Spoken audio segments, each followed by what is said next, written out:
Good morning, students. Today I am going to teach you political science class 6 civics या political science दोनों एक ही subject का नाम है। चैप्टर 1 पेज नंबर है आपका P197।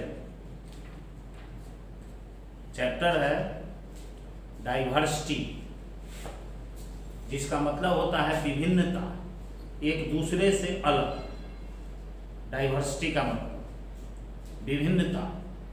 इस डाइवर्सिटी को हमें अपने देश भारत के संदर्भ में पढ़ना कि भारत देश में विभिन्नता कैसी विभिन्नता है। जैसे आप ऐसे समझिए कि आप क्लास में यहाँ बैठे हैं, जितने सारे बच्चे हैं, इसमें कोई लंबा है, कोई छोटा है, कोई मोटा है, कोई पतला है, कोई काला है, कोई गोरा है, लेकिन सब क्या है? एक ही क्लास 6 के बच्चे हैं। ठीक उसी तरह आप अपने देश को समझिए कि हमारा भारत देश एक क्लासरूम की तरह है कि जिस तरह एक क्लासरूम में अलग अलग तरह के बच्चे हैं, कोई कमजोर है, कोई ताकतवर है, कोई गोरा है, कोई लंबा है, कोई काला है, माने सभी एक दूसरे से अलग हैं।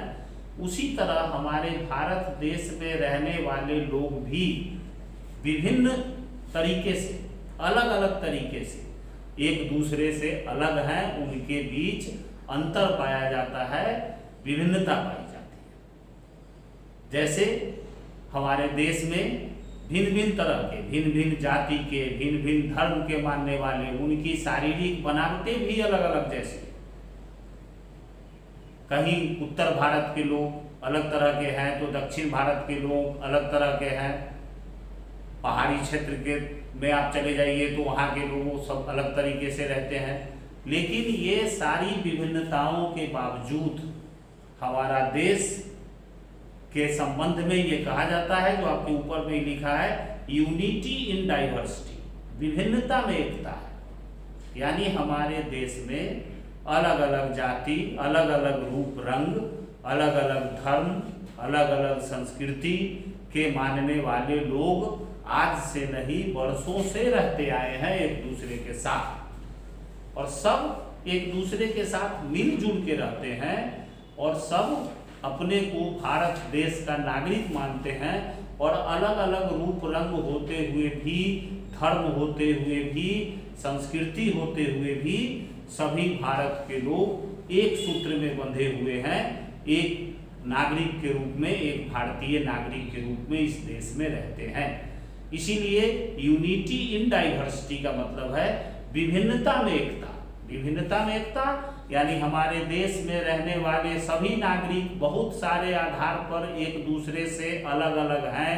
उनकी भाषा अलग है, उनकी जाति अलग है, उनकी संस्कृति अलग है, लेकिन ये सभी अलग अलग रहते हुए भी एकजुट होकर एक भारतीय की तरह रहते हैं।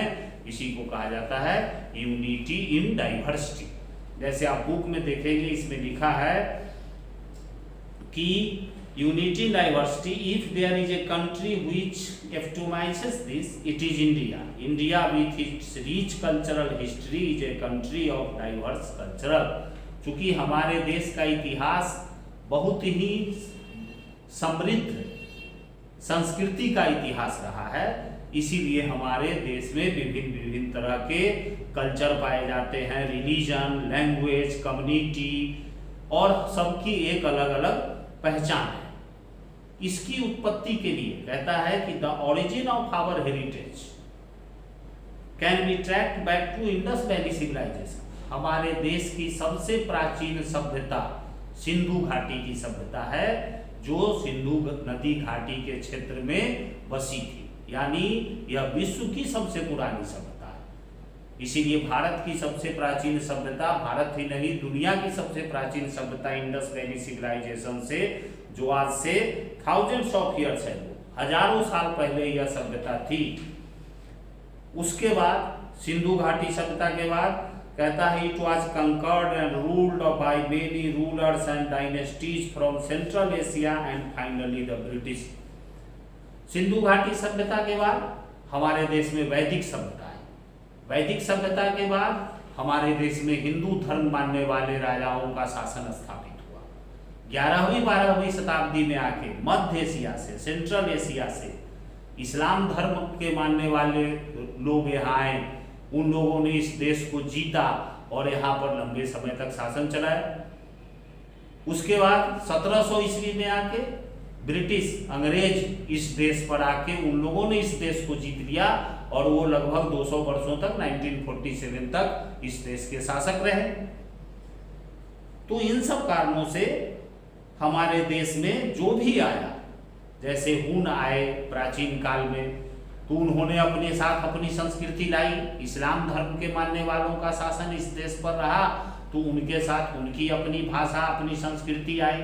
जब ब्रिटिश शासन इस देश में स्थापित हुआ तो ब्रिटिश के साथ अंग्रेजी भाषा, अंग्रेजी culture, English language and English culture, ये दोनों चीजें भारत में आई और इस देश में अलग अलग तरह की, क्यों इस देश में बहुत तरह की भाषाएं, बहुत तरह की संस्कृति क्यों है, उसी के बारे में इस पैराग्राफ में आपको समझाया।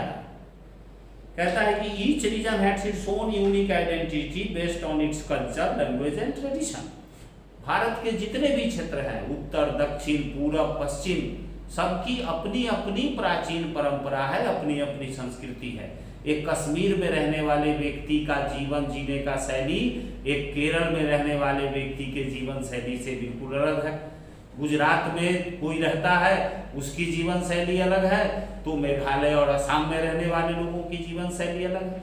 आप देख सकते हैं पूरे देश को जब आप अच्छे तरीके से अध्ययन करेंगे तो आपको लगेगा कि इस देश में जितने भी राज्य हैं, एक राज्य में कई कई संस्कृतियां, कई कई तरह की जीवन शैली आपको देखने को मिलेगी। जितने राज्य हैं उतने तरह की संस्कृति, उतने तरह के जीवन जीने की शैली, लाइफ स्टाइल को ही कल्चर कहा जाता है, संस्कृति कहा जाता है।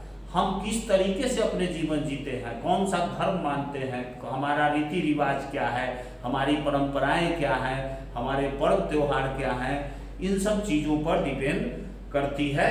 तो इस मामले में हमारे देश में बहुत सारे अंतर और विभिन्नताएं पाई जाती हैं। लिंगुअल आइडेंटिटीज, भाषाई प्रधानता भी हमारे देश में 24 भाषाओं को भारत के संविधान में मान्यता दी गई है, जिनको संविधान में मान्यता दी गई है। इसके अलावे हजारों की संख्या में बोलियां, लैंग्वेज, भाषाएं इस देश में बोली जाती हैं।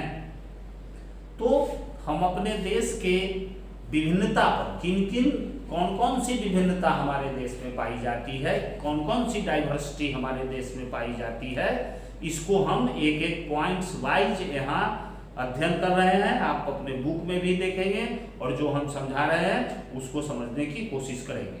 सबसे पहले है जियोग्राफिकल डाइवर्सिटी, हमने यहाँ लिखा भी है जियोग्राफिकल डाइवर्सिटी, भौगोलिक विभिन्नता। भौगोलिक विभिन्नता यानी जमीन, भूमि कैसी है, हमारे पूरे देश का भौगोलिक दृष्टिकोण से यदि हम देखा जाए तो हमारे देश के अलग अलग क्षेत्र में अलग अलग तरह की जमीन पाई जाती है, अलग अलग तरह की जलवायु पाई जाती है। जैसे लिखा है India has a varied landscape, Bharat में विभिन्न तरह के जमीन है, अलग अलग तरह की भूमि है, धरातल है, लैंडस्केप है।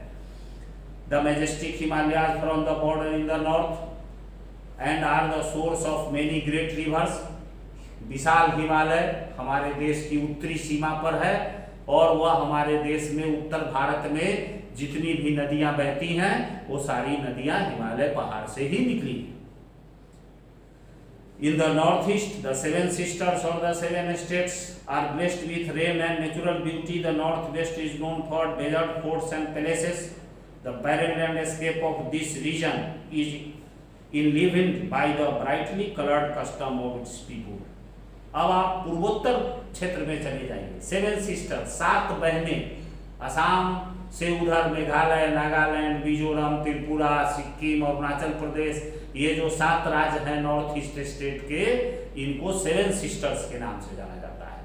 क्योंकि इस क्षेत्र में वर्षा होती है, हरियाली इतनी है कि इतना सुंदर मनोरम दृश्य, दर्शनीय दृश्य उस क्षेत्र में पाए जाते हैं, हरियाली के साथ साथ, और पहाड़ी क्षेत्र, वर्षा, क्लाइमेट, इस तरीके से नेचुरल ब्यूटी, प्राकृतिक सुंदरता है।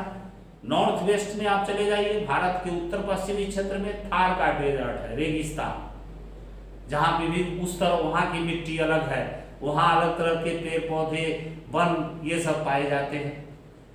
भारत के उत्तर क्षेत्र में चले जाइए तो गंगा का मैदान है। जो eastern source of the country are home of the famous royal Bengal tiger. Bharat का जो पूर्वी तट है, पूर्वी किनारा है, वह फेमस विख्यात रॉयल बंगाल टाइगर का निवास स्थान है पश्चिम बंगाल के सुंदरवन में। World's largest tidal mangrove forest, विश्व का सबसे बड़ा ज्वारीय वन, समुद्र में जहाँ ज्वार आता है, टाइड आता है, वहाँ पे जो वन पाए जाते हैं उन्हें टाइडल फॉरेस्ट कहा जाता है। तो जहाँ हमारे देश की गंगा नदी समुद्र से मिली है, उस क्षेत्र में सुंदरवन नाम का एक इलाका है जहाँ मैनग्रोव टाइप ऑफ फॉरेस्ट पाए जाते हैं, ज्वारीय वन जिनको हम कहते हैं। तो मैनग्रोव टाइप ऑफ फॉरेस्ट में रॉयल बंगाल टाइगर का वो होम है, निवास स्थान है, या उन जंगलों में रॉयल बंगाल टाइगर मिलते हैं।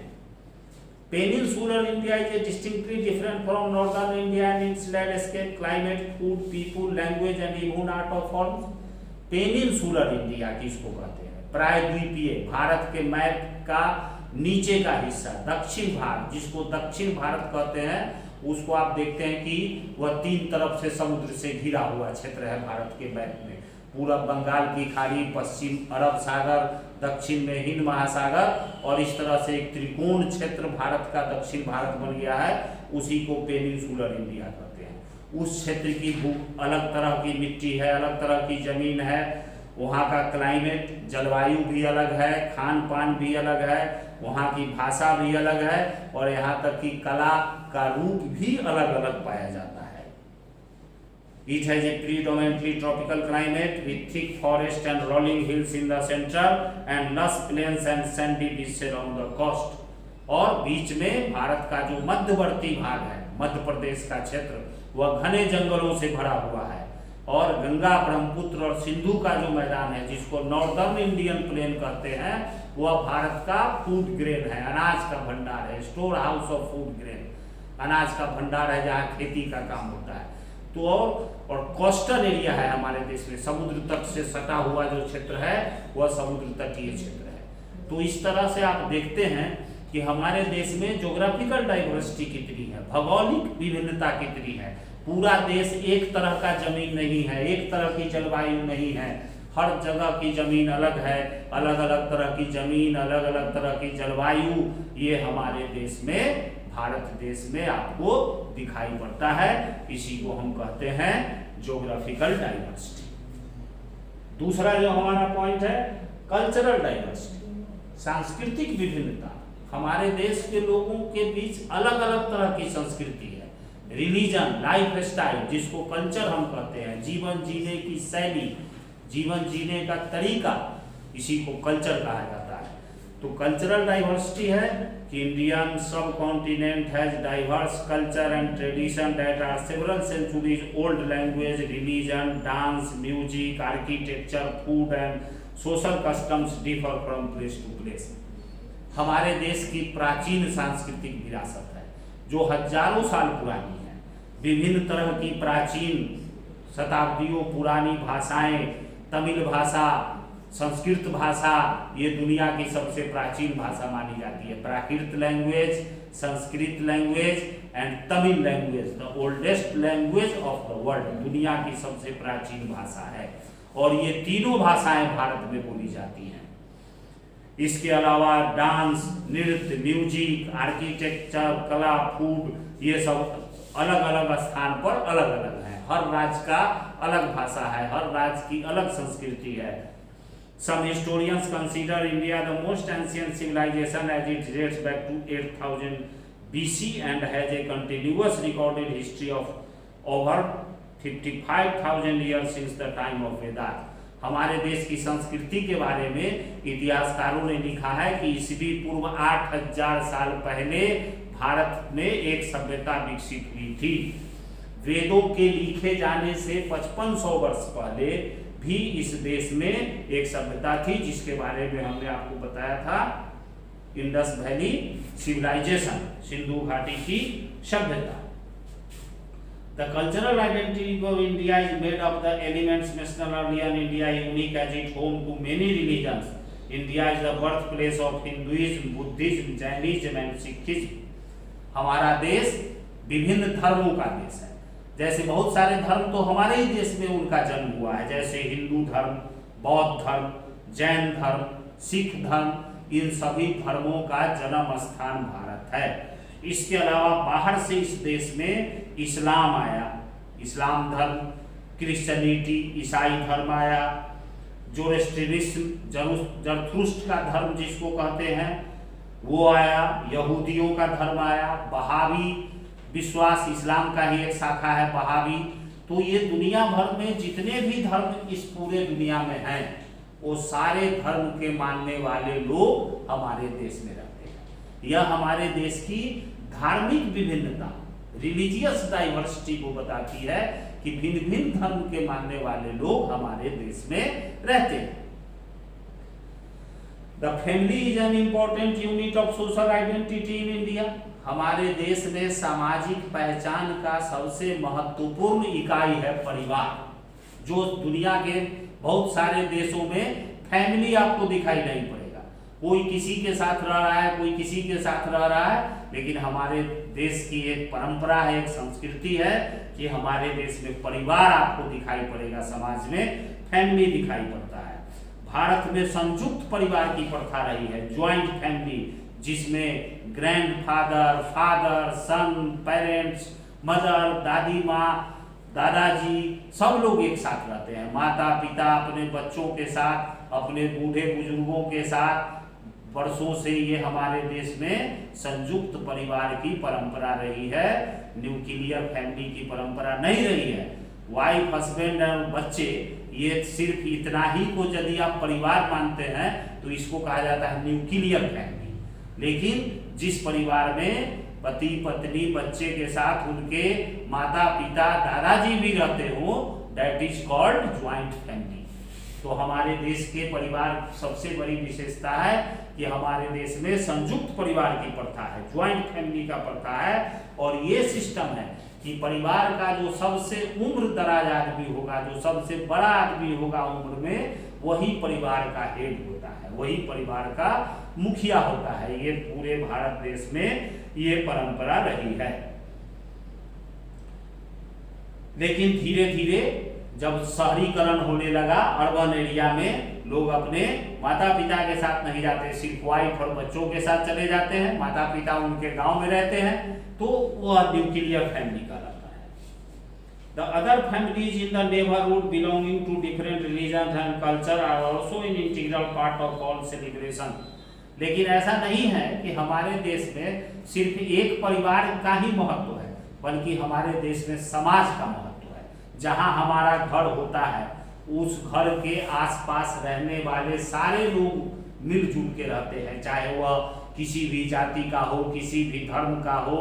यानी भारत के समाज की यह परंपरा रही है कि हम अपने पड़ोसियों के साथ भी मिलजुल के रहते हैं, चाहे हमारा पड़ोसी हमारी जाति का हो या किसी दूसरे जाति का हो या किसी भी धर्म को मानता हो। ये हमारे अदर कल्चर इंटीग्रल पार्ट हैं। Marriages are traditionally planned and arranged by the parents of the couple involving the neighborhood families and their cultures. हमारे देश में विवाह व्यक्तिगत चीज नहीं है। विदेशों में क्या है कि विवाह जो है वो पर्सनल मैटर होती है, लड़के और लड़की विवाह कर लेते हैं। लेकिन हमारे देश में विवाह जो है एक सामाजिक मैटर है, एक सामाजिक विषय वस्तु है जिसको परिवार तय करता है। बच्चे बच्चियों की शादी उनके पेरेंट्स, माता पिता तय करते हैं, उसकी योजना बनाते हैं, कहाँ किया जाएगा, कैसे किया जाएगा। इसमें लड़के और लड़कियों की कोई ज़्यादा भूमिका नहीं होती, बल्कि ज़्यादा भूमिका परिवार और समाज की होती है। The festival in India also multi dimensional as cultural. जिस तरह हमारे देश में अलग अलग धर्म के मानने वाले लोग हैं, अलग अलग संस्कृति के मानने वाले लोग हैं, उसी तरह हमारे देश में अलग अलग पर्व त्योहार और उत्सव भी हैं। सभी धर्म वालों के अलग अलग उत्सव हैं, लेकिन एक सबसे बड़ी विशेषता है हमारे देश में कि हर धर्म वाला अपना अपना उत्सव मनाता है, लेकिन ऐसा नहीं है कि दूसरे धर्म वाले उसके उत्सव में भाग नहीं लेते। हमारे देश की सबसे अच्छी परंपरा है कि हर धर्म के मानने वाले लोग एक दूसरे धर्म के मानने वाले लोगों के उत्सव में प्रसन्नता और उत्साह के साथ भाग लेते हैं। तो जितने धर्म उतना ही रिलीजियस, जैसे हिंदू धर्म में दिवाली, होली, दुर्गा पूजा, गणेश चतुर्थी, मकर संक्रांति, ओणम, उसी तरह इस्लाम धर्म में मुसलमान भाइयों के लिए ईद उल फितर, रमजान, ईद उल जोहा, उसी तरह सिख धर्म के लिए गुरु नानक जयंती, क्रिश्चियन के लिए गुड फ्राइडे, क्रिसमस, सिखों के लिए, बौद्ध धर्मों के लिए बुद्ध पूर्णिमा, जैन धर्म के मानने वालों के लिए महावीर जयंती, उसी तरह क्रिश्चियन के लिए क्रिसमस। तो ये जितने भी त्योहार हैं, चाहे वह बौद्ध धर्म वालों का हो, जैन धर्म वालों का हो, हिंदू का हो, मुस्लिम का हो, सिख का हो, ईसाई का हो, हमारे देश के सभी नागरिक सभी धर्म के पर्व त्योहारों को उतना ही उत्साह, उतना ही खुशी के साथ मनाते हैं। ठीक उसी तरह हमारे देश में, पूरे देश में अलग अलग तरह का लोक संगीत भी पाया जाता है, जो रीजनल है, क्षेत्रीय अलग, उसी को हम फोक एंड क्लासिकल डांस कहते हैं।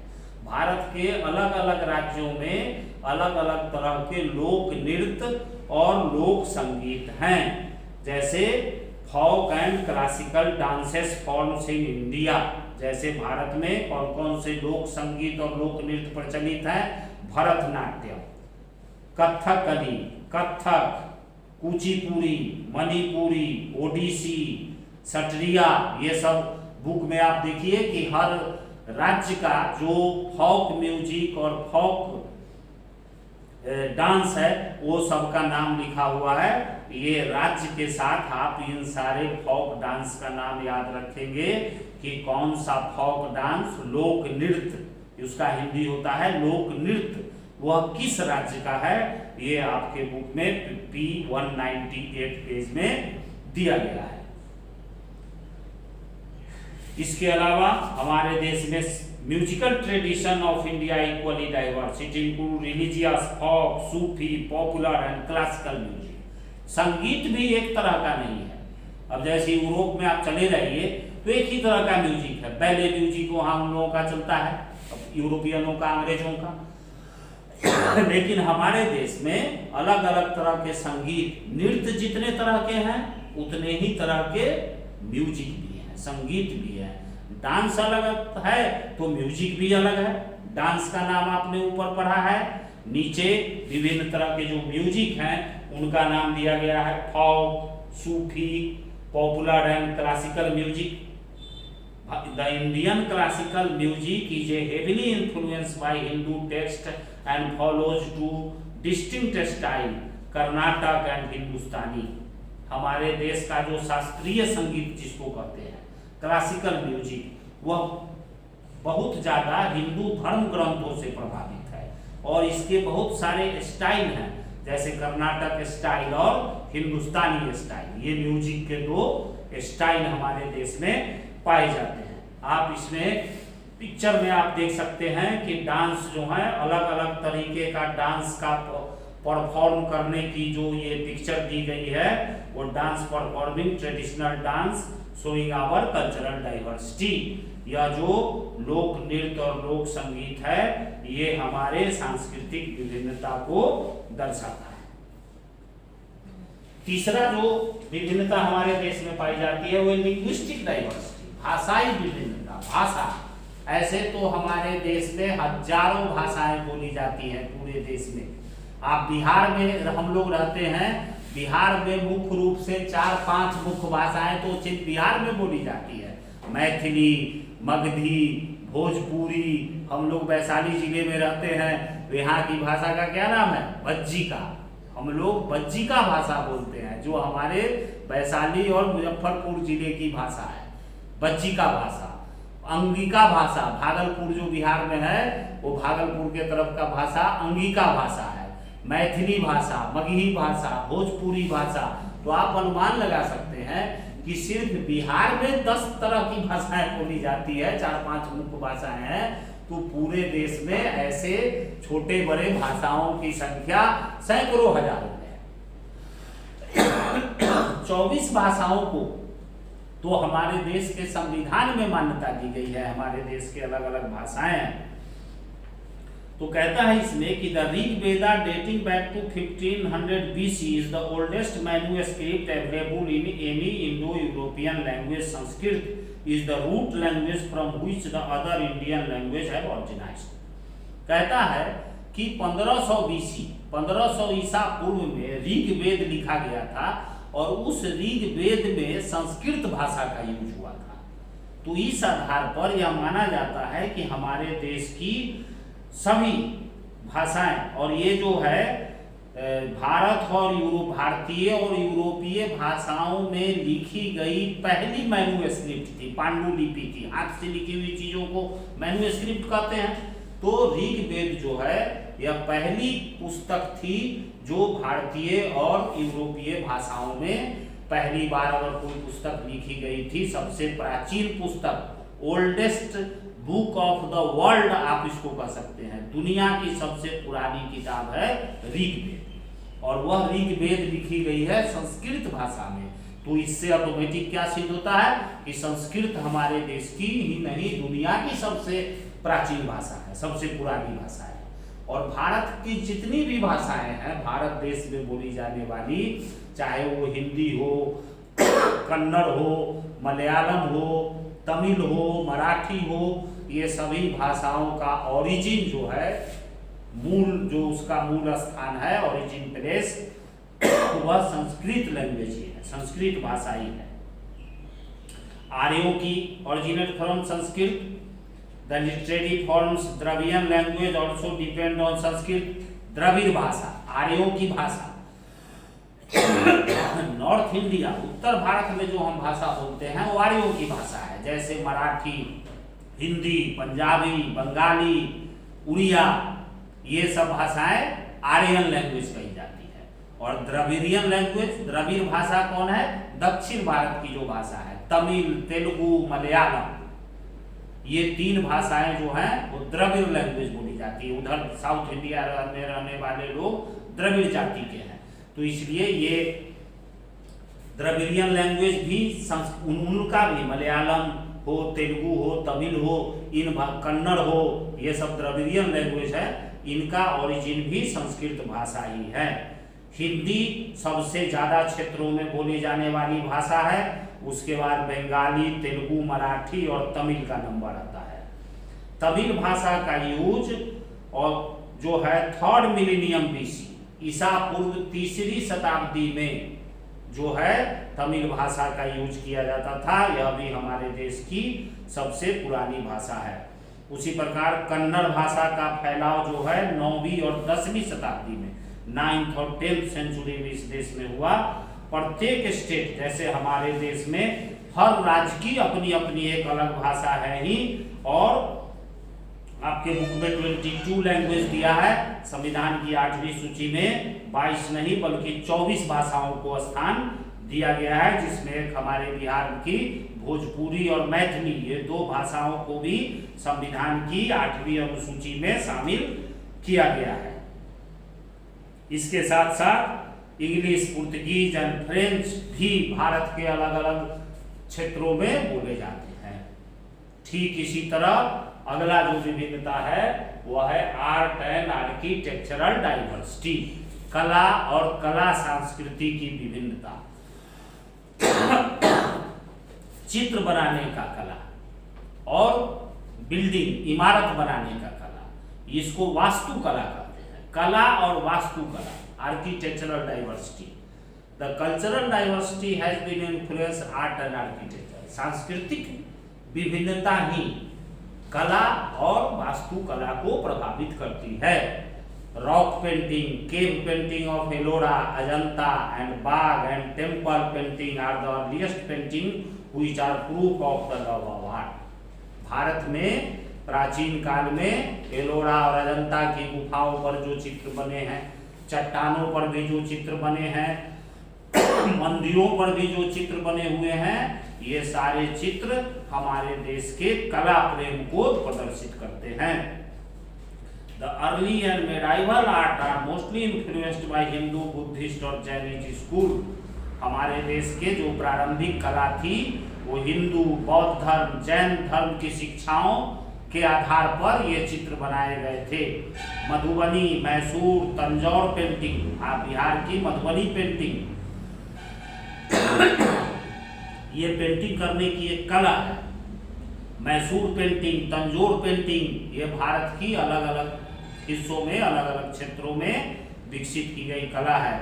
उसी तरह contemporary modern painter like Akbar Padamsee, Anjolie Ela Menon, Maya Burman, Jatindranath Das, Jehangir Sabavala, Satish Gujral, ये सब हमारे देश के महान चित्रकार और कला प्रेमी हैं, जिनके बनाए गए चित्रों से, और ये सभी चित्र एक दूसरे से अलग हैं। हर राज्य की कला, हर राज्य का चित्रकारी, हर राज्य की कला संस्कृति सभी एक दूसरे से बिल्कुल अलग अलग है। The traditional system of Vastushastra influence town planning and architectural of the present. परंपरागत जो तरीका है बिल्डिंग बनाने का, वास्तुकला का, आप हमारे देश में दक्षिण भारत में बहुत सारे मंदिर बने हुए हैं 7वीं 8वीं शताब्दी के, सैकड़ों साल पहले के। तो जिस क्षेत्र के जो मंदिर हैं वो अलग अलग हैं। आप हर राज्य के मंदिर बनाने का तरीका अलग देखेंगे, बिल्डिंग बनाने का तरीका अलग देखेंगे। प्राचीन हिंदू राजाओं द्वारा जो बनाए गए महल हैं वो अलग तरीके के बने हुए हैं। मुस्लिम शासकों द्वारा जो बिल्डिंग और महल और मस्जिद और गुंबद बनाए गए हैं वो अलग तरीके के हैं। ब्रिटिश शासकों द्वारा जो बिल्डिंग्स वगैरह बनाए गए हैं वो अलग तरीके का है। माने जितने तरह के लोग इस देश में आए, शासन किए, जो भी राजा रहे, जो भी डायनेस्टी का रूल इस देश में रहा, सबने अपने अपने समय के हिसाब से अलग अलग तरह का आर्ट और आर्किटेक्चर विकसित किया। इस्लामिक कला का प्रभाव हमारे देश में बहुत सारे ऐसे बिल्डिंग है, जैसे फतेहपुर सिकरी, ताजमहल, रेड फोर्ट, लाल किला, इन सब बिल्डिंग्स, इन सब इमारतों में इस्लामिक कला हमें देखने को मिलती है। कॉलोनियल रूल, औपनिवेशिक शासन ने भी हमारे देश के कला को प्रभावित किया और उसको जो है अपने एक नई तरह के बिल्डिंग बनाने की कला अंग्रेजों के शासन काल में आई। उनके द्वारा बनाई गई प्रमुख बिल्डिंगों में कलकत्ता का विक्टोरिया मेमोरियल सबसे प्रमुख है।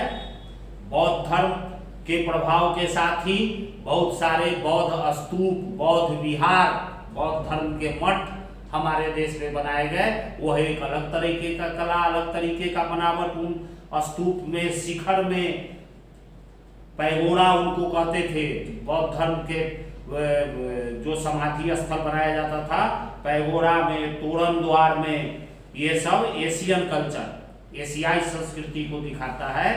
और यह जो है, लेकिन कहता है कि in spite of its diverse population modern India is a picture of unity in diversity.